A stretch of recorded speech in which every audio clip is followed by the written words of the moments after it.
I was at a event not too long ago, and I was still hearing about the defense industrial base waiting to move on some of these requirements. And that was just shocking to me. And maybe it's because they weren't educated enough to really understand the requirements. So this is me just trying to help the defense industrial base, showcasing what AWS can do, no cost. I want you to be as successful as possible because ultimately it's our children's future that's at hand, and we want to be sure that we're protecting, not just them, but our warfighters.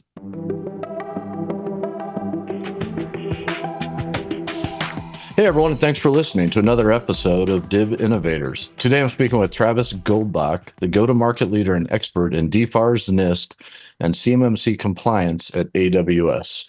Travis, thanks for chatting with me today. Thanks for having me on today, Dave. Really appreciate it. This will be great. And so normally we have companies that are in the DIB, SMBs that can share their innovative stories, but pivot a little bit today of how does Amazon and how do we support securing these DIB companies when they're dealing with all these different compliance, as well as just, being targeted by a host of threat actors to include nation state. So I think it'll be an exciting episode, and let's kick it off. So tell me about your background, kind of introduce yourself to the listeners and the journey that led you to your current ride at AWS. Sure. It was a roller coaster of a ride, but basically have over 15 years of experience in cybersecurity and compliance and sales. Started at AWS in 2021 to really help organizations accelerate their CMMC compliance journey on AWS while reducing their level of effort and risk. And that comes in many forms as far as the regions that you can build on, the FedRAMP authorized services that we have, the solutions that are available to help you, and then our partner network. But prior to being at AWS, I was basically the CMMC program lead at a top managed security service provider. I was also leading their aerospace defense cybersecurity sales. And during that time, I got a lot of questions from a lot of the contractors that we worked with. CMMC, what's happening here? So me being me, I wanted to educate myself a lot more on the requirements of CMMC. So I ended up going through the CMMC accreditation bodies, registered practitioner training. They're now called the Cyber AB, and ultimately became the CMMC program leader, not only for our customers, but for internal as well, to educate the CISO on these requirements that were coming out. So that's what ultimately led me to the position here at AWS to help organizations. And how has AWS internally handled this? I mean, it's obviously a lot of requirements. Are they receptive to leadership? Or yeah, I would say AWS is at the forefront of making sure that we're meeting these requirements. Currently, we have an organization or a group that we call the controlled working environment. That's where we have our team members work out of that controlled working environment to meet these contractual requirements that have DFARS or NIST requirements. It's had an independent assessment by a C3 PAO that's attested to us meeting all 110 out of 110 requirements. Right. And so there are in CMMC, we have, you got to go through the self-assessment, get yourself through the CMMC or NIST 800-171. Then you have a C3 PAO that has to then certify you, external audits. How do you, from an AWS perspective, if you have a small business that, would like to work with you, how do you guys best support? Yeah. So first, educating the small business on, number one, the requirements. Sometimes those organizations don't know what the specific requirements are. Like, what is DFARS 7012 and what's underneath that? Well, it's NIST 800-171. And if you're utilizing a cloud service provider, ensuring they meet the FedRAMP moderate baseline. Educating them on that aspect, and then allowing them to know what other organizations are doing out there to help meet these requirements. And you really need to start in a place where you understand how you're working with that controlled unclassified information. Is it floating across a random folder across your network? Do your users have it in an email? Are they sharing that with other users that you work with or even outside of it? And then once you understand those requirements, then I can educate them on how to accelerate that journey on AWS with those regions and services, partners, and solutions that we have available. So if a company wants to, go to AWS for help, okay, I'm interested in help. Yeah.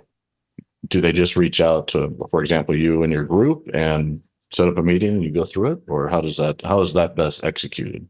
Yeah. They reach out to me. Either, some of them will message me on LinkedIn. Others will go through our CMMC on AWS email alias, which is within our CMMC page on AWS. Others will bring me in through partner teams or customer-led teams to have those conversations.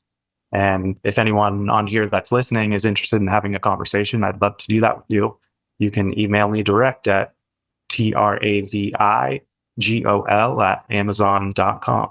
Very good. Now, these services free to kind of educate and go through this, or how does that work for this company? Yeah, I'd honestly love to educate everyone on the requirements. I was at a event not too long ago, and I was still hearing about the defense industrial base waiting to move on some of these requirements, and that was just shocking to me. And maybe it's because they weren't educated enough to really understand the requirements. So this is me just trying to help the defense industrial base, showcasing what AWS can do, no cost. I want you to be as successful as possible, because ultimately it's our children's future that's at hand, and we want to be sure that we're protecting, not just them, but our warfighters. Oh, that's fantastic. It's a great service. So with the NIST and CMMC compliance frameworks, why is that important for companies? Well, it's very important for companies. It's essential for the defense industrial base, especially the ones that are going to be seeking to do business with the DoD. It's not just the regulatory requirements that they have, but it's also the strategic investment in cybersecurity that can really protect your sensitive information and the DoD sensitive information. It will preserve that trust, and it will honestly unlock some new opportunities for growth and success within your organization. So it's really important for defense contractors to start doing this now. Yeah. And so there has been, I think it was 2016, the 800-171, through DFARS had to be, managed by companies, or they had to be compliant, yet many chose either not to do it. Can you talk about, why you think it didn't really stick with that, going into contracts? And then, do you think CMMC will be able to fix that? Yes, I think CMMC will definitely be able to fix that. I think because it didn't have senior officials looking at the requirements and ensuring that organizations were implementing these controls correctly. I think that with CMMC, it's really going to verify that organizations have implemented these controls correctly. And if they haven't, then they're not going to be supported within the defense industrial base. You've seen a lot of those civil fraud clauses, cases that have gone out now. I think with more of those continuing forward, there's going to be higher pressure for organizations to meet CMMC, and especially with those senior officials that will have to sign off on it now. I think we're making some real headway in the direction we're going. And then I see CMMC going even further than defense industrial base. And there's been people inside the DoD that's even said that it's going to be more of a federal rule across the entire government. So I think there's going to be a big push, and really those requirements are going to be here to stay. What is brought up some, legal cases, fraud? Can you talk a little bit more about that, on where you've seen that? Yeah. So it's just, I mean, not to bring up any customer names, but not customers, but organizations that work within the DIV. Yeah. I've seen cases, dating back to a couple of years, them ultimately saying that they've implemented the NIST 800-171 and utilized FedRAMP authorized services under that DFARS 7012 clause. And here they're hit with an attack by a foreign adversary, and ultimately got information taken that was controlled unclassified information. And, the DoD went back and did a double check to ensure that they were meeting those requirements, and they actually weren't. Or in some cases, there was even the whistleblowers. I've also seen it in some of the SPRS scores that companies are reporting that now that's, they're being held to that. So there's definitely so it's a law. It should be happening, at least NIST 800-171. The CMMC isn't fully executed, even though the timelines are apparently going to reach soon. Why are SMBs not, going this, direction? What challenges are they having trying to just become compliant? Number one, the education. I don't think there's enough education out there. There is, but sometimes organizations don't know where to find it. Number two, like small and medium-sized businesses, they have limited resources, typically have fewer financial personnel or resources that are available compared to larger enterprises. And this will really limit them, and it will make it difficult for them to invest in robust cybersecurity measures. Next, I would say it's the lack of experience. They may not have an in-house cybersecurity team. They might not have a dedicated IT staff or one that's knowledgeable of cybersecurity best practices, which will really leave them vulnerable to threats and compliance issues. And I think those are the main ones that small businesses have been facing. So I heard you correctly. They don't know about it, or it's too hard to figure out what it actually means. Yeah. They don't not resourced to deal with it, and it's too expensive. Yep. So if that's the case, there's been discussion, but who's going to eat this burden, and how does the government, as they push through this, or organizations help solve that? Because it is a challenge. Yeah, I think it's going to be a cost of doing business, and if organizations do these things on their own or have the right resources, there's a ton of resources that are out there. There's managed security service providers like Radical that could ultimately help out from a CMMC perspective. There's plenty of consultants out there that will help you go down the road and understand the requirements and making sure that you're starting to build the proper processes to achieve a great cybersecurity program. That's great. So Radical put out a published DIB report survey with SMB. So we, interviewed 580 plus companies, between 100 and 250 people. And so I'm going to ask you some stats. Just give me your perspective on these. So 61% of these companies said cybersecurity is very high or high priority, which means 39% don't. Why is that? I think they just haven't been slapped on the hand enough to really have them understand the implications of this, or they haven't been targeted of an attack. When I was at the event a couple months ago, there was a DIB member that was on a panel, and he said, yeah, I haven't started on CMMC yet. I'm still waiting for things to go through. I haven't even done DFARS 7012 requirements. Well, I think it's lack of education of the real consequences that they don't understand. And that's why the 39% are sitting back and waiting because of CMMC 1.0 and 2.0. But ultimately, they should have been doing this since, you said, 2016, 2017, when the DFARS 7012 came out. Yeah. And so to follow that up, I just think it's interesting. 46% of the companies have said that a cyber related incident would cost them over 100 grand, and 12% said more than 500. I mean, that's a pretty big hit, and to your point of education, I think, and that's just of companies we surveyed. I mean, yeah, I would say it's going to be more like the millions, depending on what that information is. It's, number one, you're going to have to pay some fines, but you're going to probably lose some contracts with defense industrial base. So it could go into the millions, hundreds of millions, depending on what type of contract you have. So of all those companies, so 581, what percent do you think are compliant with CMMC level 1? And what percent do you think are compliant with CMMC level 2? CMMC level 2, 25%. CMMC level 1, 35%. Level 1, 13%. Level 2, 11%. Wow. So it's that's a challenge, and I feel for these companies. That's why groups like Amazon, I think, are fantastic. To try to educate and bring folks together. So from a partner perspective, how best do you leverage partners to then defend the industrial base? Yeah, so Amazon can't do everything on their own. We have our services, which are FedRAMP authorized at moderate or high, or even meeting different DoD, SRG impact levels. We have solutions that combine those services together that will ultimately provide organizations a path forward. But there's a lot of pieces that are missing. So depending on what the customer requirement is, let's say they needed help writing a system security plan.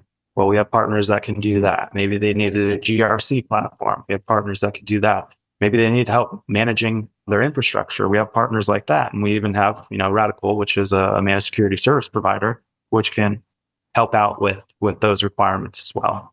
Yeah, so I think it is pretty powerful, because that is, as a small business owner myself, as we go through this, an SMB, if you will, there are so many functions out there that aren't core to your business. And so trying to figure that out is hard. And when you get someone that can bring together those solutions bundled so that you're able to kind of get that one-stop shop. I think that's pretty effective. Big picture, if you were to say, just a quick, kind of fire around here, what's the difference between, how would you look at the difference between cybersecurity and compliance? So the reality that is, neither cybersecurity nor compliance will really live in a vacuum. Instead, they're complementary. The successfully functioning of a mutual beneficial association that enhances and reinforces the benefits of one another. One without the other would be like trying to make water without oxygen or hydrogen. Being compliant with a specific set of standards is not the same as having an effective and robust information security system. So compliance simply measures whether cybersecurity protocols meet a given one-size-fits-all security standard or a given point in time. And a robust cybersecurity system makes it easier for organizations to meet compliance standards, since most of the need is the controls that you'll already have in place.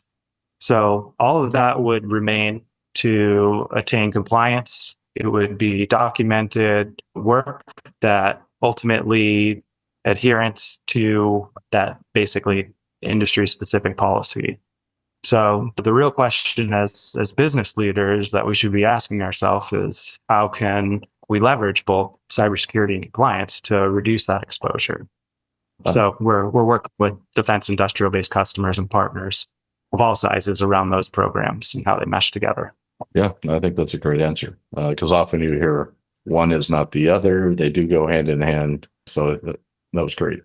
So if you were to give, 3 pieces of advice to an SMB that wants to do business in the DIB or is doing business in the DIB, what would that be in order to better protect their companies against, nation state level threats? Yeah, so I would say, number one, invest in a comprehensive cybersecurity strategy with measures in place. Implement those measures that are tailored to your organization or tailored to your needs for protecting controlled unclassified information. That would be number one. Number two, adopt a risk management approach. Basically, take that risk management approach to cybersecurity by conducting regular risk assessments to identify, prioritize, and mitigate potential threats and vulnerabilities. And then 3, I would say, strengthen your supply chain security with the DFARS 7020, talking about supply chain and ensuring them that they're putting their SPRS score in the system. You really need to work with your supply chain to help them understand the potential risks that they have and understand your potential risks from your third parties. When I've spoken to some of the major prime contractors, they've said their number one risk is their supply chain. So even if you're a small business, I'm sure you're probably working with a supplier or someone that's helping you ensure that they can meet the requirements as well. That's great. All right, Travis. So looking ahead, what trends or advancements in cybersecurity are you most excited about, and how will they impact the defense sector? Yeah, so there's several trends and advancements in cybersecurity. Definitely exciting ones that we're seeing. The number one would be the zero trust architecture. So shifting towards those fundamental changes in cybersecurity by assuming that no user or device should be trusted by default. When I was speaking with Dave McEwen a couple years back, he was ready to put out his zero trust strategy, and he was saying that is his North Star. So I'm eagerly interested to see how that is going to translate into CMMC. The next one would be AI, ML, so artificial intelligence and machine learning. There's lots of technologies that are out there now revolutionizing cybersecurity by enabling more effective threat detection, automated response mechanisms, and predictive analytics. I've even seen some and heard of some organizations utilizing AI ML solutions to help write with like system security plans or policies and procedures. And those are great functions to get a baseline, but you still need to ultimately review those, make sure they make sense to your organization. So I'm definitely interested to see how that progresses. And then lastly, I would say cloud security innovation. As organizations continuously migrate to the cloud, there's a lot of technologies there that will enable organizations to secure their cloud infrastructure and applications effectively. I think there's just going to be more cloud security companies that are willing to stand up and ensure that they're protecting cloud environments, not just on-premise environments. Well, that's great. It's definitely going to be an exciting time for sure. Well, Travis, unfortunately, that's all the time we have for today, but I was going to offer, your email, but you've already shared that, but you can also, get them on Amazon. So your education, your mission, and Amazon support of this, these initiatives is amazing, and look forward to partnering with you as you guys continue forward. So thank you. It's been a lot of fun. Let's stay in touch. Yeah. Thanks for having me on today, Dave. Look forward to partnering together more on opportunities together. Thanks, Travis.